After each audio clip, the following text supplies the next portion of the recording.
দুদিন পর ব্যালকনিতে গিয়ে আমি তো পুরাই অবাক। সেই সাথে থাকছে দুপুরের রান্নাবাড়া। আসসালামু আলাইকুম everyone, this is me Mahdia. Here is another new video from its Mahdia. আজকে ব্যালকনিতে গিয়ে পুরাই সারপ্রাইজ। মিষ্টি কুমড়ার বিচি আমি শুধুই ফালায় রাখছিলাম, তো এখানে দেখতেছি কয়েকটা মিষ্টি কুমড়ার চারা হইছে। সাইডে আবার পুঁই শাক গাছ আছে, তো এখানে পুঁই শাকের বিচি হইছে। এগুলো আমি রাইখা দিছিলাম পাকার জন্য, কিন্তু পাখিতে খেয়ে ফেলতেছিল।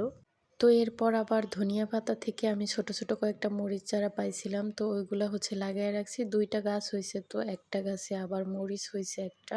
মরিচ গাছের দিকে লক্ষ্য করে দেখলাম মরিচ গাছের ফুলগুলা পাখিতে খায়া ফেলায়। এইখানে আছে একটা অ্যালোভেরা গাছ। তো সব মিলিয়ে মোটামুটি খুশি হয়ে গেছি যে ছোট ছোট বীজ থেকেও গাছ হয়। রিজিকের মালিক তো আল্লাহ।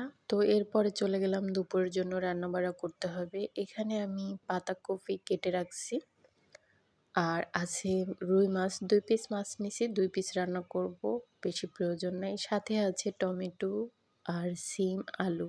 রান্নার জন্য সব কিছু রেডি করে প্রথমে আমি পাতাকপিটা সেদ্ধ করে নেব। এখানে আমি লবণ আর হলুদ দিয়ে সেদ্ধর জন্য বসায় দিলাম, আর সেদ্ধ হয়ে গেছে। তো এটার মধ্যে আমি পেঁয়াজের ফোড়ন দিয়ে দেব। পেঁয়াজ আর কাঁচামরিচ দিয়ে দিলাম। এটা লাল লাল করে ভেজে নেব ভালোভাবে। ভাজা হয়ে গেলে আমি এটার মধ্যে পাতাকপিটা দিয়ে দিলাম। এরপরে একটু ধনিয়া পাতা দিয়ে দিলাম। ভালোভাবে নেড়েচেড়ে একবারে সুন্দর করে ভেজে ফেলবো। পাতাকপি সেদ্ধ করার পর যেই পানিটা থাকে ওইটা ফালাইয়া দিলে আমার কাছে এই পাতাকপিটা ভালো লাগে, কারণ আলাদা স্মেলটা আর থাকে না।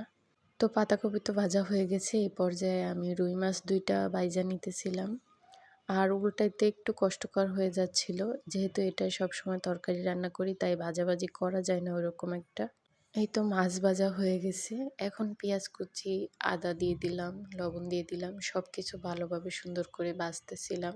তো এই পর্যায়ে একটু সামান্য পরিমাণে পানি দিলাম। হলুদ গুঁড়া, ধনিয়া গুঁড়া, মরিচ গুঁড়া, জিরা গুঁড়া সব কিছু একবারে দিয়ে ভালোভাবে কষায় নিলাম। তারপরে সিম, আলু, টমেটো এগুলো দিয়ে দিলাম। এগুলাও সুন্দর করে ভাজা ভাজা করে নিছি। তারপরে পরিমাণ মতো পানি দিয়ে দিলাম। এরপরে আমি মাছ ২টা দিয়ে দিলাম। দেওয়ার পরে ঢাকনা দিয়ে দিলাম। ঢাকনা দিয়ে কিছুক্ষণ রান্না করার পর চলে আসছি। রান্না প্রায় হয়ে গেছে। এই পর্যায়ে আমি একটু ধনিয়া পাতা কুচি দিয়ে দিলাম। এবার তরকারিটা নামিয়ে নেব। তো তরকারি আর পাতাকপি ভাজা হয়ে গেছে। আর একা মানুষের জন্য এর থেকে বেশি আর প্রয়োজন নেই। রান্নাবাড়া শেষে দুপুরে খাবার সময় হয়ে গেছে। এখন আমি খাবারটা নিয়ে খেতে বসে পড়লাম।